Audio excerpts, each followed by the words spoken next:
Busy week. Oh, not just for the community. We're adding a new one to my vlog recaps. Garo just got a new season named Makai Flower, which will probably be getting a full explanation in the future. I have been wanting to see Garo for a while now. It's just that, well, I get busy with stuff, and really, predecessors for these vlogs is the only reason I'm keeping up with Gaim and Toqger at the moment anyways.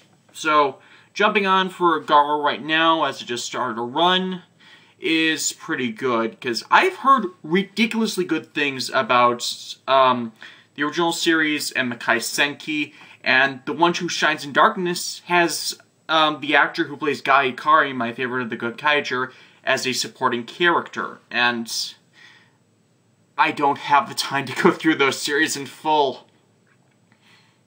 Really, I've not. So, this one's a good jumping on point. But before we get to that, it's the normal recaps with Toqger and Gaim. Toqger is...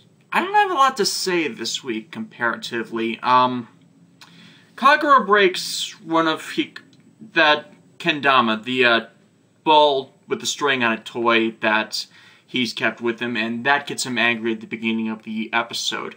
Which, considering her reaction and his reaction and the fact they don't know each other, new theory on them. They're actually kids, and they've been advanced in age due to the effect of the shadow line, so they're like, probably are younger than they're appearing, because that would fix a lot of my complaints about this show, about a lot of them being idiots, aside from the goddamn puppet.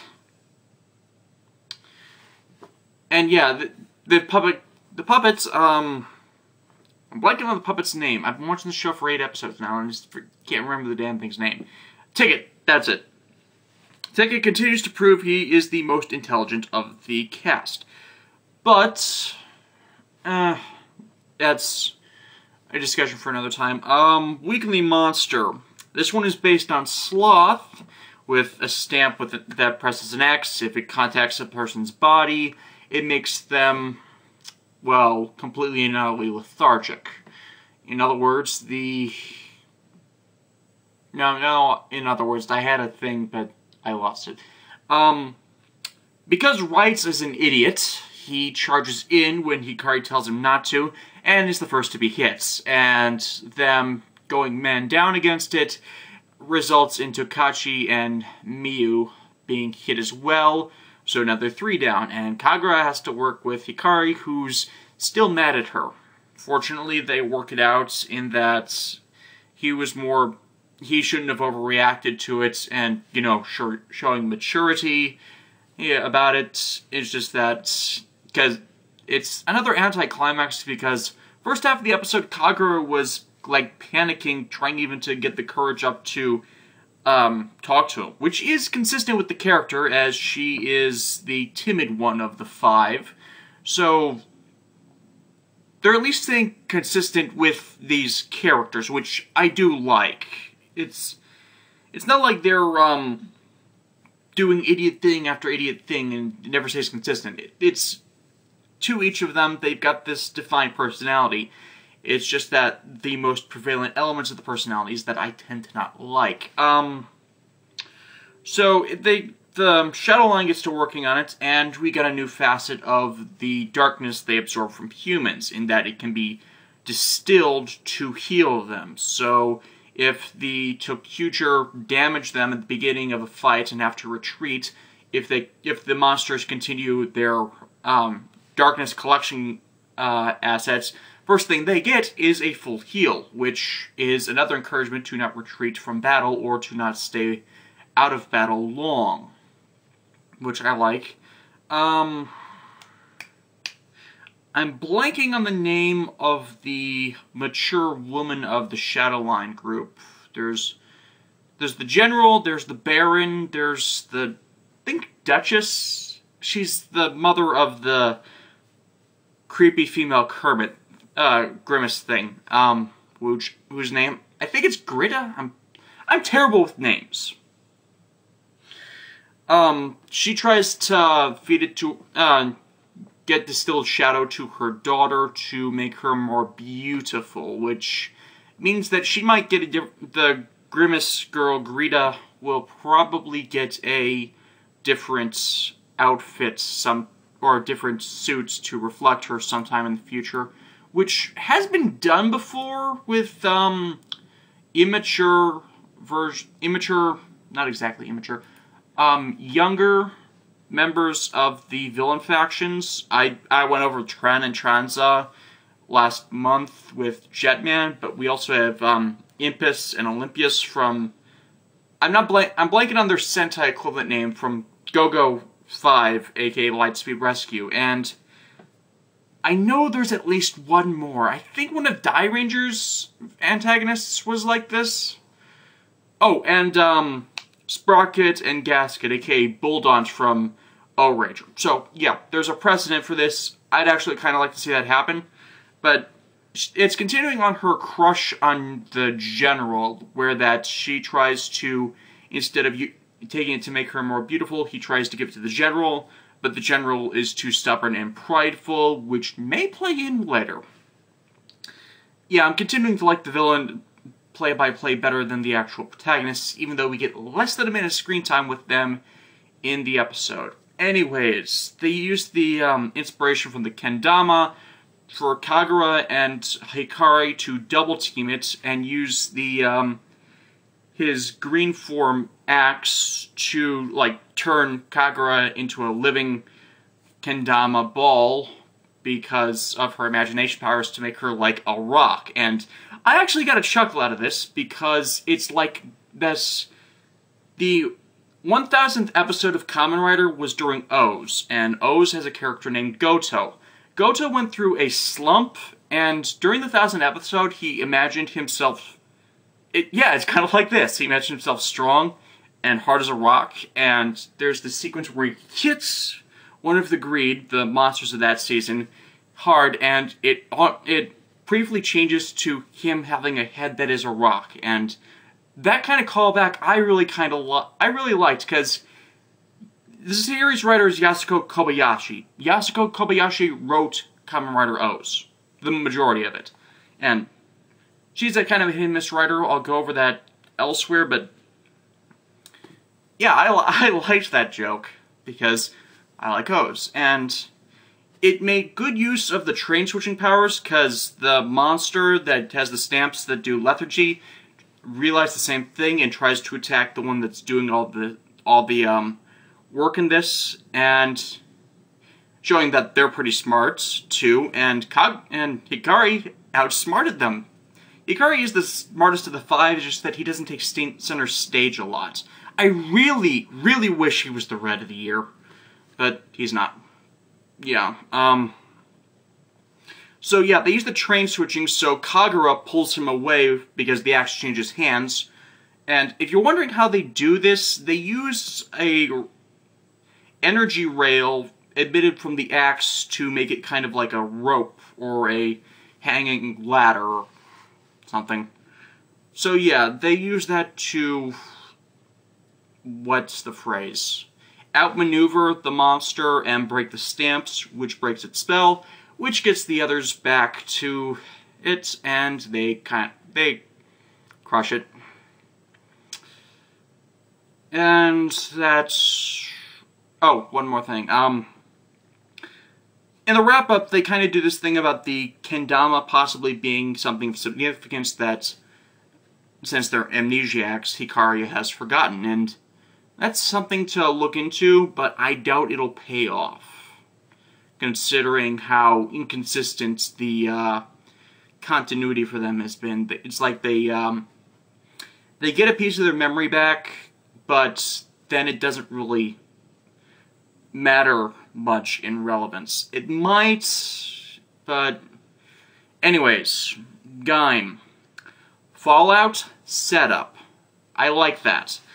It also shows more of Michi's descent into villain, because it shows that the episode started off with him deriding a classmate for thinking they were rivals. And, you know, that's not exactly an unreasonable thing for the other classmate to think, considering Michi was previously one of the high rankers in the class, and another one was kind of like competing with him, except that Michi's, you know, kind of focusing on living, and the entire fallout from this is that his definition of... There's this thing about definitions of power and strength going through the series. The strength to protect with Kota, power for power's sake with Kaito. Michi's is power of dominion or administration, or, you know, control. It's his thing. He's utilized to control people, and I keep thinking of Lex Luthor and Norman Osborn of American comics, in that they're these heads of... They want things to go their way all the time, and that kind of... Granted, this is the non-supervillain Lex Luthor, but normal villain business in Lex Luthor that we saw in the animated series, but you see where I'm going with this? They want everything to be a certain way, and they can only be this way if everybody does what they say, and I am enjoying the descent into madness. Mainly because I'll be getting into this with GU, with a certain other villainous madman that wanted everything to be... who wanted his perfect world, but it was only perfect if everyone did what he said. And I know I'm repeating myself. I do that when I can't think of the right words I want to use, and that is very often that happens. That's why I use that and it's and a lot of the same terms in my vocabulary. Kota used the Peach Energy Lock Seed, and I liked this in that it gave a power I wasn't expecting, because Lemon Energy it had no powers. It was like just a good balanced set that synergizes with the Orange Lock Seed. That's the only thing I can say about it, is it's probably got... We don't know about its capabilities. It probably doesn't have any capabilities. Cherry Energy gave him super speed. Peach gives him enhanced senses. He uses, he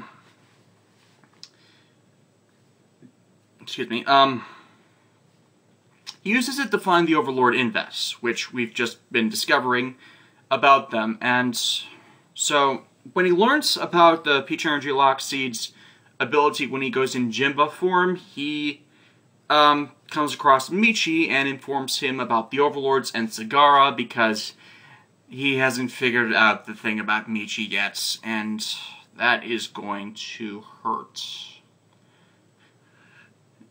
Yeah, he's thinking that... You see, this is why I'm getting on the... Yeah, I want bad things to happen to Michi, or have him be defeated as one of the final villains, bad guy, because Kota's trying to help people, and Michi's saying he shouldn't be helping people, he should be doing what I say, and he wants Kota to suffer more, so it'll break him and make him, well, a doll, puppets, a thing to be used, and...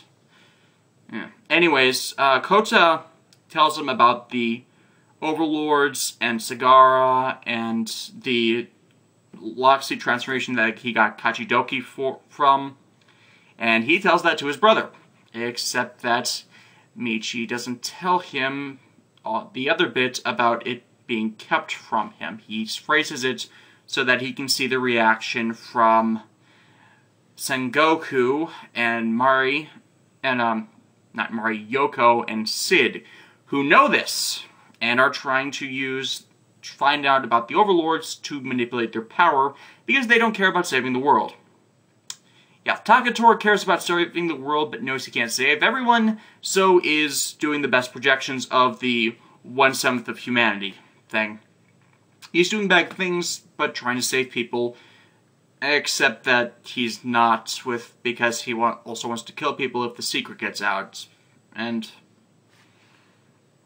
I want to say Takatora is a good guy, but he just does so many road to hell is paved with good intentions things that it's hard to defend him.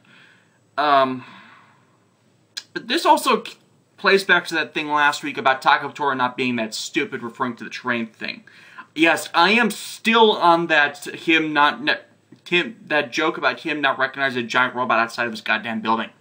Because he's not gullible. He's the kind of person that would check over details as he's given to them, want proof. And if they have cameras all over the city and the Hohlheim Forest, how the hell do you not see that?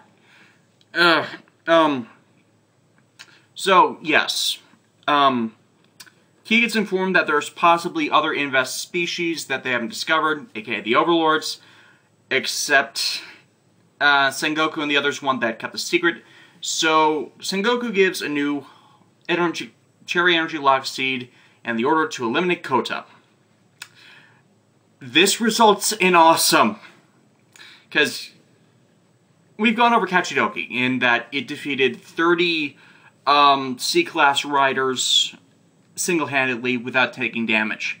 This time, he faces 3 Suika armors. Suika is the watermelon lock seed. It creates a giant armor set that's over twice the size of a human.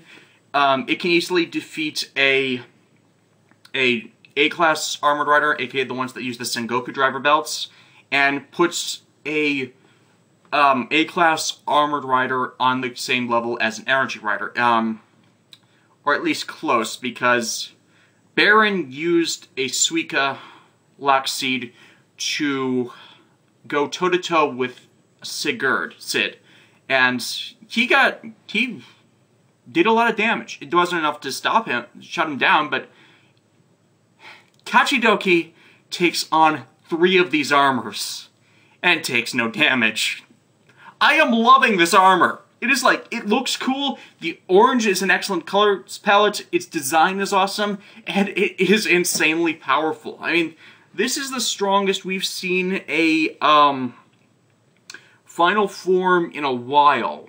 I mean, yeah, we know the power sets of this equipment, so it's just more stunning that it's continuing to do this well, versus, you get this really strong monster that, that is just dominating, even though the riders haven't tried all their tricks, or, and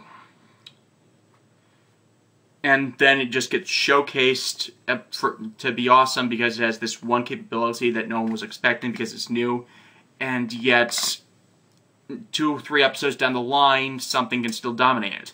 They're not doing it with this one, in that when he destroys them, he switches to Jinba Cherry to just rush past Sid, because he doesn't want to eliminate Sid, he might be useful in the future, and just passes by him to find the Overlords.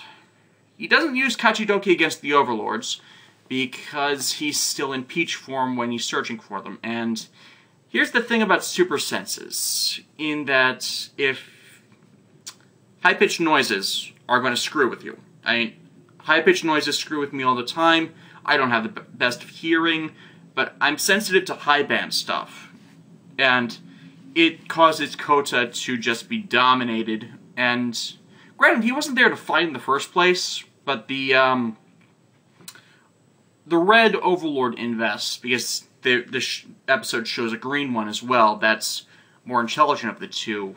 Red Overlord invests dominates him when he's in Jinba form.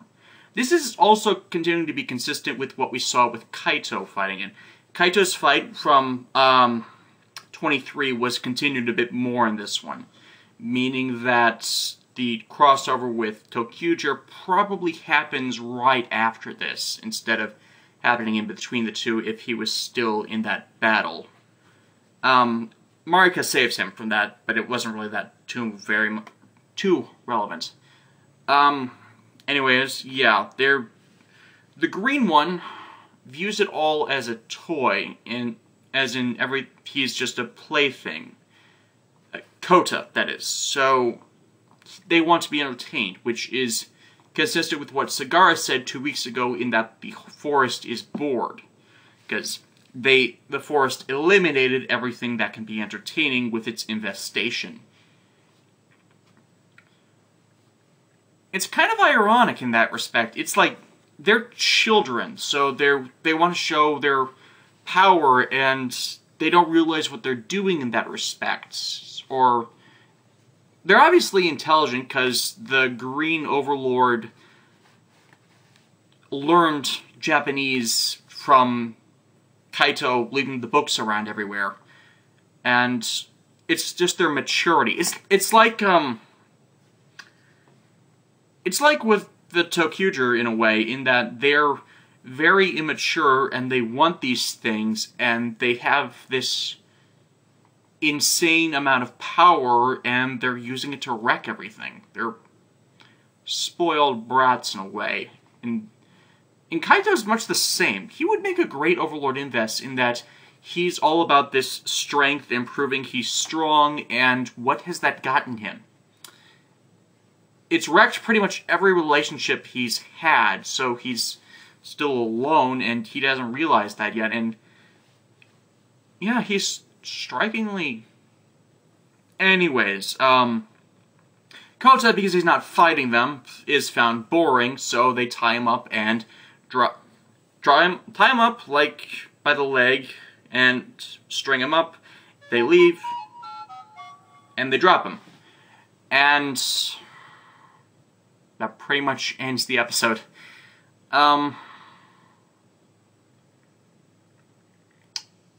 Trying to put it into words, in that this is probably the best capability about Kachidoki, in that how defensive it is, he can fight onwards to try and get through to them while still showing his power. At least that's my rationale for it. But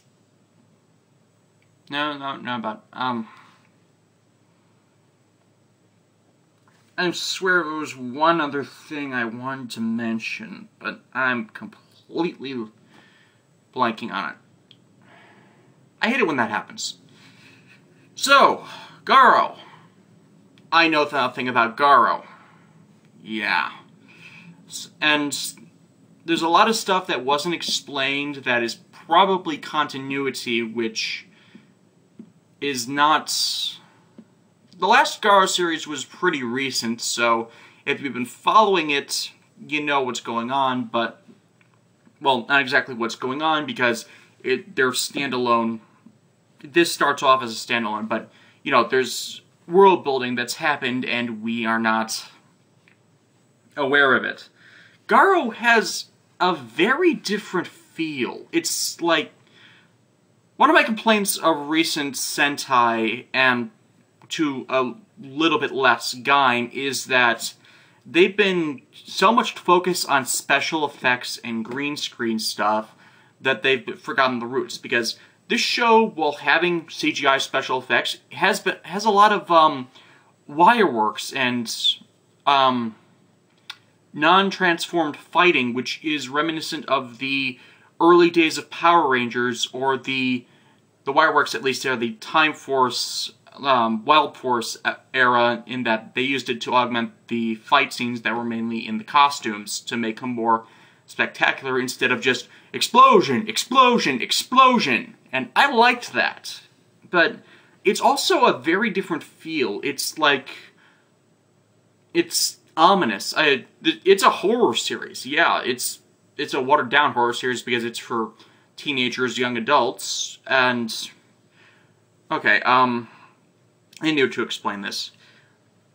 Super Sentai, Kamen Rider, they're in the range of normally kids like 6 to young adult era 16. Super Sentai usually hits the younger of that era. Kamen Rider usually hits the older bit of that area. They tend to overlap, and the best series can be done for any age. A good kids show, in my opinion, should be as good as a good kids show, in my opinion, should still be good when you come back to watch as an adult, as you were when you were a kid, and a number of those do hold up like that. Batman the Animated Series, Avatar The Last Airbender, and Legend of Korra.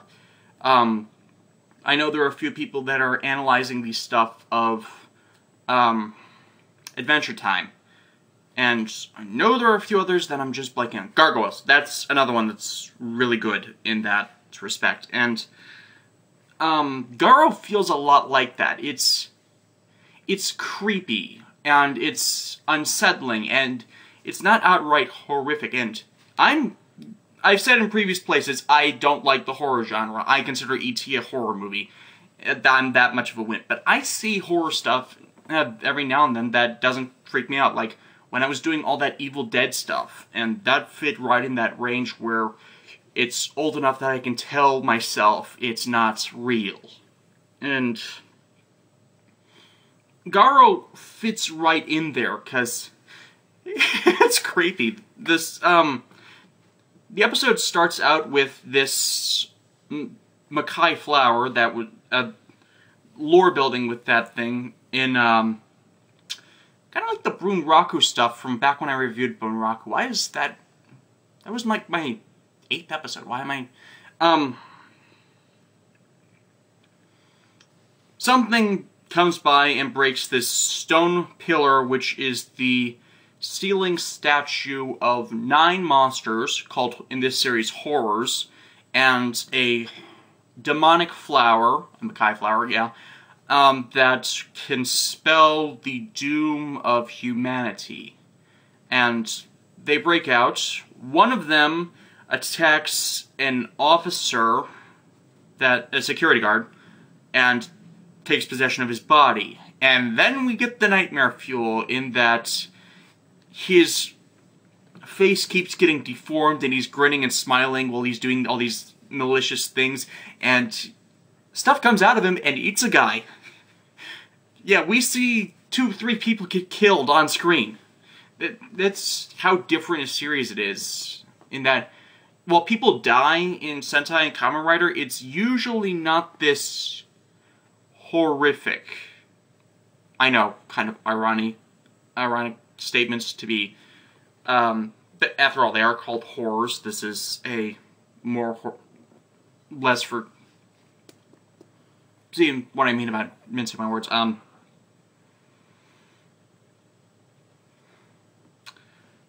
Raiga is the series follows users of the Knight Armor Garo, and the newest wearer is a guy named Raiga. He is the son of the man who was the protagonist for the first 2 series, the original Garo and Makai Senki. His name was Koga. He ended up having having a child, Raiga, with Kaori. Like I said, I'm not up to date on all the Garo stuff, so I'm gonna get this stuff wrong. Yeah, Kaori was the female lead / love interest for the first 2 series, so I actually like that, in that I've never seen an episode, but I like that kind of thing where that they might have not shown them hooking up. I don't know. I haven't watched those series yet. I really want to. But it's established that she was an actual love interest and they got together. I like that. I hated when they ship tease. I've said this other places. I like it when people actually get together in Japanese media because it's so rare that it actually happens. At least with the stuff I end up watching. Anyways.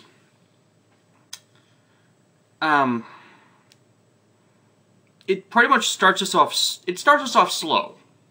In that you're just getting to know a new cast, so you gotta reintroduce them. He's chipper, and he looks like Ryu Terui from Kamen Rider Double. I don't remember the actor's name for that. I'm rendering something, so I can't look it up on my computer because rendering eats all my processing power. It screws up the render. Point is, he looks a lot like Ryu Terui from Double, and maybe it's just the haircut. I looked him up. He was apparently on Kamen Riders Kiva and Hibiki, except he might have been a supporting or one-shot because I don't remember the guy. I've seen a fair chunk of Kiba and Hibiki when I was first doing it, but it's been a couple years since I looked into those. Maybe it's just the haircut. The guy looks familiar, and I really like to find out why. He has no Wikipedia page, so I can't get the specifics. It's setting the guy up as he's chipper instead of the somberness of the last 3 seasons that starred Garo instead of Zero or the other Makai Knights. And I liked that, in that if this is a horrific place, you gotta learn to smile, and he's not acting idiotic. He's actually shown as very competent, which is another thing I like, in that you don't have to have an idiot smiler to have someone that can put a smile on their face. You can have that somberness that you just need to keep on keeping on, and I'm rambling. Yeah. He gets news that there's new horrors on the horizon and goes hunting, in that it's more the detective and trailing sense. I knew this, I didn't know how relevant it was. The Makai Knights wear talking rings. I've seen it in some of the tokusatsu music videos of Garo. I thought it was just an odd quirk, but no, it's a main character. That he wears a ring that talks and detects all this stuff, or helps him in detecting this stuff, and then we get to the transfer. You can track him by day, horrors only come out at night, I think, and then we get the fireworks fight scene, which I really liked, and this girl. Female lead for the series is a girl named, well, I don't know the actress's name, but the character's name is Mayuri. She is, I don't know what, she's called a mystical tool, which I know nothing of Garo, I don't know the relevance of that, but it's probably along the lines of, in her case, a homunculus or some kind of artifact given human form. Buffy the Vampire Slayer's Dawn, who is the key, in other words, for people who've seen Buffy. She reveals that pretty much at the end of the episode. I'm curious how that will go, if she'll be treated as, if they will be treating the character as something that's not human, or just someone who's had this thrust upon her and has been turned against her will into it.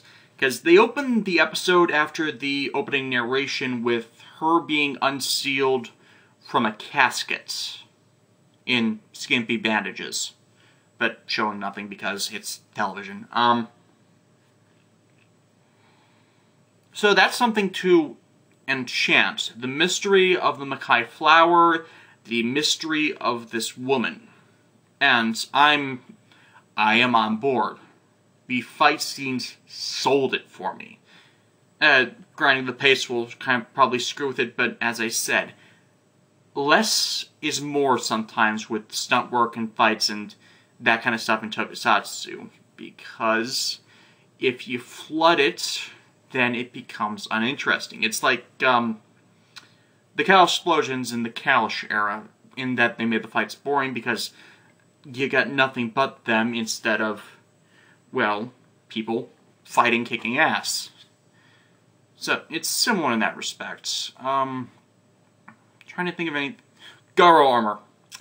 The Makai Knights use swords that seal Horror's malice. They call it malice, it's probably whatever they use to gain power from humans, or...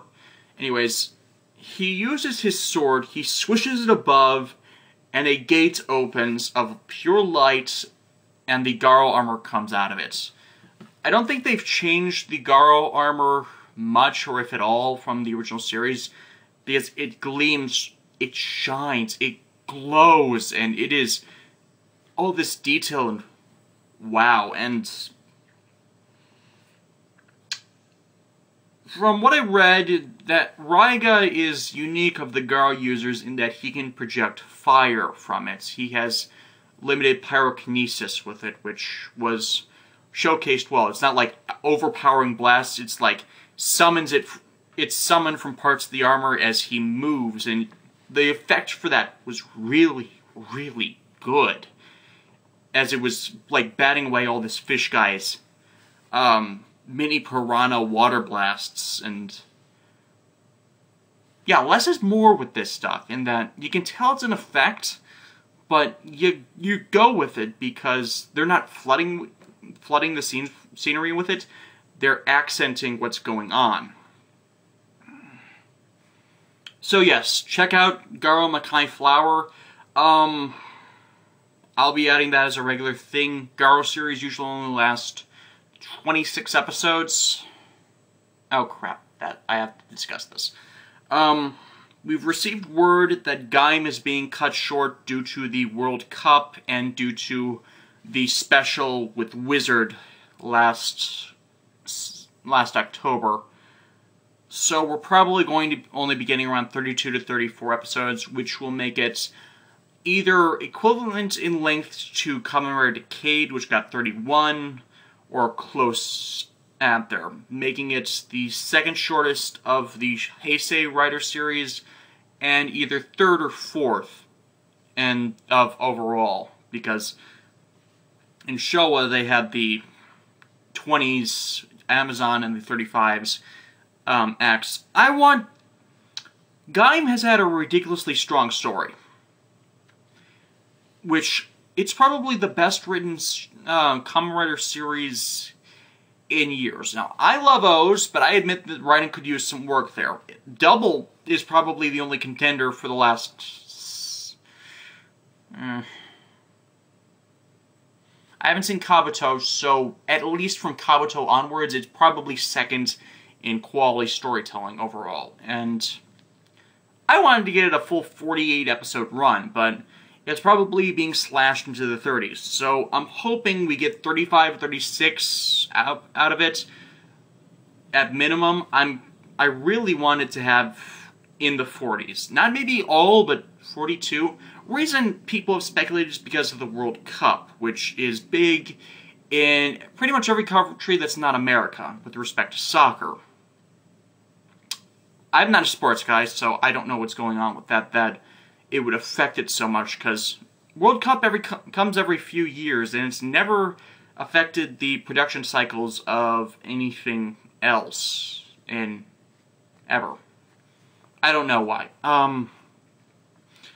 So Gaim's getting cut short, and I'm sad. Or I might be happy because I pre-ordered Kamen Rider Batch Ride War 2, and if Kiwami form, Gaim's next upgrade form, premieres early, it might actually get in the game, which would make me happy. Other cleanup. Kamen Rider Tyson premiered. We won't see its subs until the DVD comes out, and that probably won't be until November. I will be doing a normal review of it, like the last Tyson movies I reviewed. Power Rangers had a good week. I did a podcast with some people that described this, but Judd Lynn's coming back to Power Rangers. Judd Lynn has written the 3 best seasons of the series: In Space, Time Force, RPM. When he headed the show, it had some of its best years it had its best post-Mighty Morphin years under him. Zacher is getting ejected from executive producer. I hate Jonathan Zacher's work. Every series of his is terrible. I'm not doing the vlogs on Power Rangers because I'm not watching Power Rangers. Yeah. Especially not Super Mega Force. Ugh. You know, it wasn't doing as bad as I thought it would. It had a terrible first 2 episodes. The one written by Jason Smith, the guy who was Jungle Fury Red. I hate Jungle Fury, not the character, but the episode he wrote was not bad. I really wish he would be moved up to head writer, because it really felt much closer to the series' prior quality than everything under Zacher did. It still suffered from the Zacher era crap, but it was closer. from what I've been told, he's not writing any more episodes of the show. Or at least not in this season. Which makes me sad. Which, this does give us good news for Dino Charge, which is the adaptation for Kyoryuger. They're skipping Go Busters. I don't know why. Well, yeah, I do know why. Go Busters sucked. A lot of people defend it. It sucked. There's evidence and evidence that shows it, between numbers to sale charts to actual critiques of the show's problems. It was seen as financially unviable by Saban to adapt it. So they got approval from Toei to skip it. And so they got Kyoryuger to adapt. Kyoryuger is a dinosaur Sentai. And I think I mentioned it a couple weeks ago. I want, especially with Judd Lin manning it, camera screwed up. Damn it! Why does it keep doing that? I want Judd Lin to do an adaptation of Go Busters vs. Kyoryuger, because Go Busters vs. Kyoryuger barely had any Go Busters in it. It would be really easy for the fight scenes to exclude the Go Busters. The plot of the episode could, the plot of the movie could easily have excluded the Go Busters entirely, and you'd have most of the fight scenes still viable for adaptation in that, and that is something that could work to bring people back-ish for Power Rangers in another team-up. Yeah, you're getting team-up overload because of Megaforce now, which is why pacing it out a year would have been better. To bring all the dinosaur teams together in a team-up. Now, obviously, not everyone would be involved in that. Some of them would have to be done over the phone, but it could interest people in fixing it. There's a lot of that needs to be fixed with Power Rangers. So, wrap up. Toqger this week, not too bad. Gaim, setting up for the next knockdown. And Garo, good start for the 4th season. Series, whatever. I'm working on a lot more stuff this week.